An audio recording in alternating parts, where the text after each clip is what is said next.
होळीचे महत्त्व आणि कथा। 12 महिन्यातील शेवटचा मराठी महिना म्हणजे फाल्गुन महिना आणि या महिन्यातील पौर्णिमेला येणारा सण म्हणजे होळी। देशभरात विविध ठिकाणी हा सण साजरा करण्याची परंपरा पद्धत वेगवेगळी आहे, पण तितकेच खास आणि आकर्षक आहे।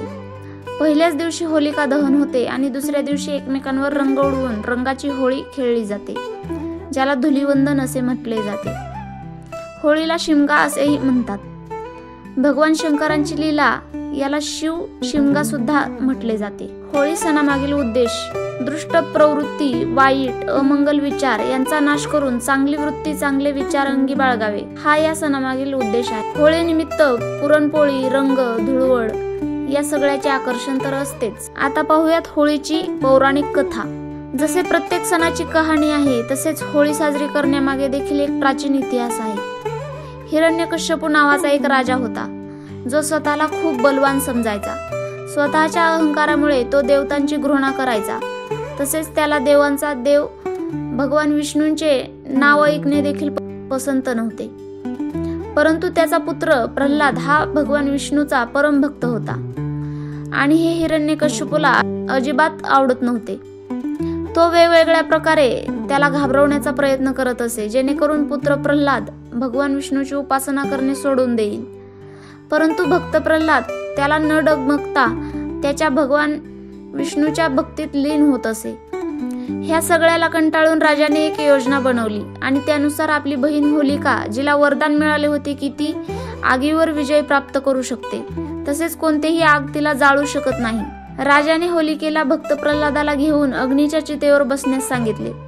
प्रल्हाद आपल्या आत्यासोबत अग्नीच्या चितेवर बसला व भगवान विष्णूच्या नामस्मरणात लीन झाला आणि थोड्याच वेळात होलिका जळायला लागली आणि एक आकाशवाणी झाली आणि ज्यानुसार होलिकेला आठवलं होतं की तिला वरदान असंही सांगितलं होतं की ज्यावेळी ती स्वतःच्या वरदानाचा दुरुपयोग करेल तेव्हा ती स्वतःच जळून खाक होईल।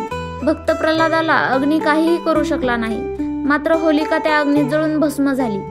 अशा प्रकारे त्या दिवशी लोकांनी उत्सव साजरा केला आणि तो दिवस होळी दहन म्हणून ओळखला जाऊ लागला। दुसऱ्या दिवशी रंगाने हा सण उत्सवात साजरा करू लागले। आता पाहूयात होलिका दहनाचा पूजा विधी। होलिका दहन करण्यापूर्वी तिचे पूजन करण्यात येते। होलिकेजवळ जाऊन पूर्व किंवा उत्तरेकडे मुख करून बसून पूजा करण्यात येते। होलिकेस चारही बाजूने किंवा 7 फेरे धरून कच्च्या धाग्याने बांधण्यात येते। शुद्ध पाणी व अन्य पूजा साहित्य एकत्र करून होलिकेस समर्पित करण्यात येते। पूजेनंतर एक कलश, पाणी, अक्षता, गंध, पुष्प, गूळ, साबुदाणा, हळद, मूग, बत्तासे, गुलाल, नारळ, पुरणपोळी इत्यादींची आहुती देण्यात येते। नवीन धान्याचा अंश जसे की गहू, चणे इत्यादींच्या लोंबी यांचीही आहुती देण्यात येते। होलिकेची पूजा केल्यानंतर तिचे दहन केले जाते। होलिका दहन नेहमी भद्रेनंतरच करावे। चतुर्दशी किंवा प्रतिपदा तिथी असताना होलिका दहन करण्यात येत नाही। सूर्यास्तापूर्वी सुद्धा होलिका दहन करू नये। होलिकेच्या अग्नीत भाजले गेलेले पदार्थ खाल्ल्याने व्यक्ती निरोगी राहते।